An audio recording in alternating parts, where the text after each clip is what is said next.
ফ্যানের বাতাস ঠান্ডা করতে চান? নিনজা টেকনিক শিখে নিন আমাদের কাছ থেকে। হ্যালো গাইস, আসসালামু আলাইকুম। কেমন আছেন সবাই?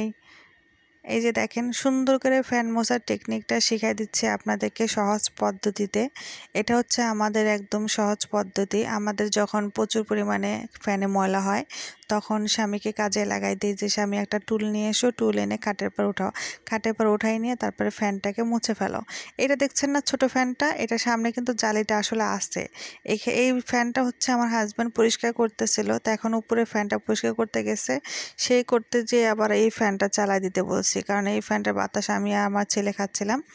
এই জন্য আর কি সামনে এই জালি ফ্যানটা লাগানো হয় নাই, কিন্তু বাতাসটা কিন্তু প্রচুর পরিমাণে হইতেছে। উনি ওই দিক দিয়ে একদম সুন্দর করে চকচকা করে ফ্যানটা পরিষ্কার করে ফেলেছে।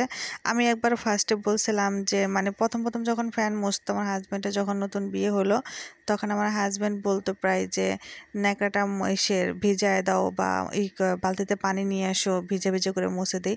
তখন একটু ঝামেলা বেশি হইতো, কিন্তু দেখেন কাজ করতে করতে প্রত্যেকটা মানুষেরই কিন্তু একটা অভিজ্ঞতা আসে যে সে কিভাবে করবে না করবে, আর কোনভাবে করলে সে ভালোভাবে করতে পারবে, সহজ হবে এবং কাজটা সহজে শেষ হবে। তো আমার হাজব্যান্ড করতে করতে অভ্যাস এত ভালো হয়েছে যে সে তার মতো করে টেকনিশিয়ান একদম বুদ্ধি কাজে লাগিয়ে তারপর হচ্ছে কাজটা করে ফেলছে। এখন সে আমাকে বুদ্ধি দেয় যে, না, শুকনা কাপড় দাও, শুকনা কাপড় দিয়ে মলাটা মুছলে পরিষ্কারও তাড়াতাড়ি হয়। আবার মনে করেন যে অত ঝামেলা হয় না, মলাটা নিচে পড়ে গেলে শুকনো শুকনো ওটা মোছা যায়।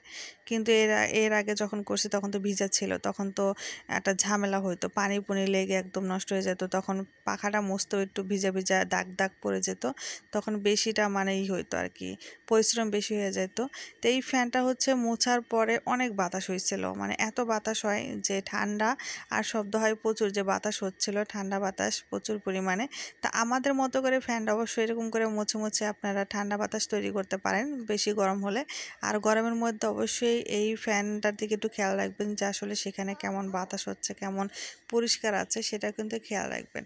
আমার হাজব্যান্ড কিন্তু ঘরের মধ্যে খুব কাজের লোক, উনি কিন্তু নিজ দায়িত্বে এখন প্রচুর পরিমাণে কাজ করতে পারে, আমাকে হেল্প করতে পারে। আমি কিন্তু বসে বসে শুধু ভিডিও বানাই, এটাই হচ্ছে আমার কাজ, আর কোনো কাজ নেই। বিদায় জানাচ্ছি সবাইকে এখনকার মতো। আসসালামু আলাইকুম।